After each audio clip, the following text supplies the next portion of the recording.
CG breaking, पल पल की खबर से रहिए आप अपडेट।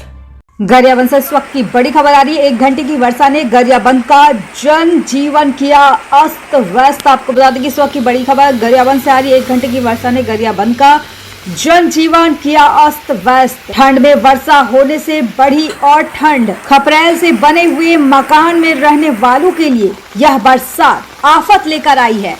बच्चे और बुजुर्गों के स्वास्थ्य पर पड़ेगा विपरीत प्रभाव।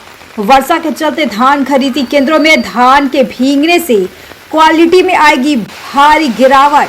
सब्जियों के फसलों को होगा भारी नुकसान। किसानों के लिए आफत। गली मोहल्ले चौराहे हुए सुने।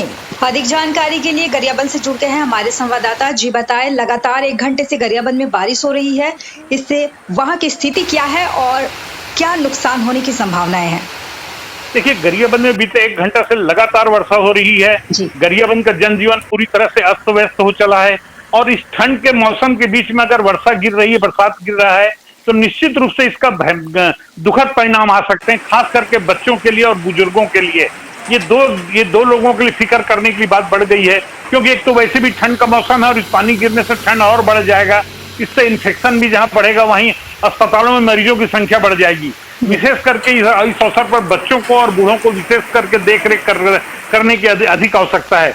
वहीं दूसरी ओर अगर हम बात करें तो खपरेल के मकान में जो लोग हैं, उनके लिए भी मुसीबत लेकर आया है ये वर्षा। एक तो ठंड, ऊपर से फिर बरसात के चलते खपरा में रहने वाले लोगों के लिए जो पानी जो ऊपर अंदर गिर रहा है, इसे लेकर के भी एक बहुत बड़ी समस्या यहाँ के लोगों के लिए है।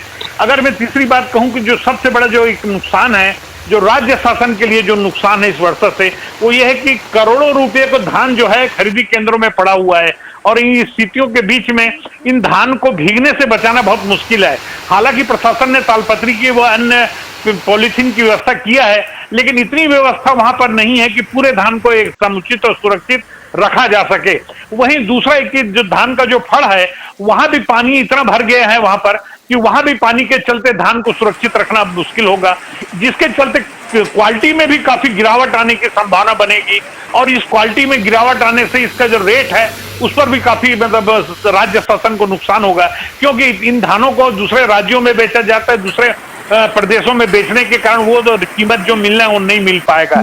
या फिर जिनको सोसाइटी के माध्यम से हम धान देते हैं, जिनको छत्तीसगढ़ के लोगों को हुई, उनको भी दिक्कतें आएंगी, क्योंकि उस क्वालिटी का उनको चावल नहीं मिल पाएगा। इन स्थितियों के बीच में काफी दिक्कत है, काफी परेशानियों का सामना करना पड़ेगा। वहीं दूसरी ओर जो सब्जी बोते हैं, उन सब्जी वालों को भी काफी नुकसान होगा, खास करके टमाटर है, भाजी है, मुनगा है, इस तरह की जो सब्जियां हैं, जो फसल से एकाएक नुकसान होता है, ये बहुत बड़ा नुकसान होगा।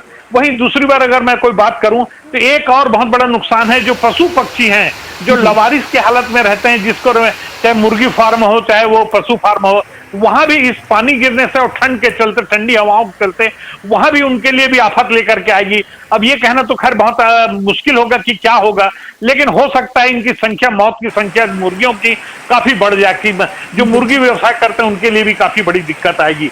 लेकिन कुल मिला के कह सकता हूँ, ठंड बढ़ने से काफी दिक्कत और परेशानी आएगी और इससे लोगों को काफी नुकसान होगा। समय रहते अगर लोगों ने सतर्कता नहीं बरती तो नुकसान और बढ़ सकता है। जी, बहुत बहुत धन्यवाद आपका हमारे साथ फोन लाइन पर जुड़ने के लिए।